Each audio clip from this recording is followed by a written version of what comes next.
It's double Dutch. Shalen. Or Shalen. So we tepeng. Tipyang. Sige, tipyang. Mga tipyang, mga term ni Mariam.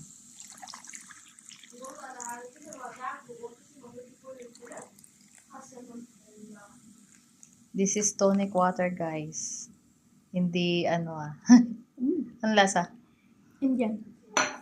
No.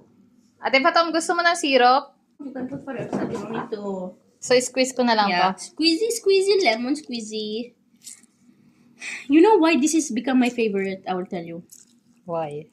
Because it's very refreshing. You're having coffee and then it's also very refreshing.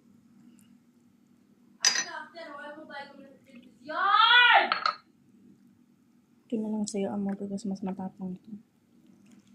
It's been loading. So, you are my background here, Yen. And using this coffee premium syrup, which is peppermint flavored. We'll be using these. I don't know what it tastes like, but trust me, guys, this is the most refreshing drink of 2025 summer 2025. It will be our new favorite drink. Because it became my favorite drink. So, ito na yung aming inumin niya ngayon ni Ate Patong. Yung bagong gawa ni Mariam na flavor. So, ito yung sa akin yung mas matapang.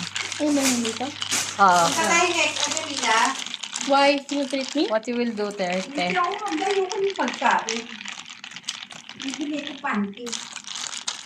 So, isasama ko talaga to sa BBG. Sige, guys. Para naman may matuwa kayo. Mga background ko na dapat nagbo-voice over ako. Ito na lang. Ate Patom, tikman mo na to.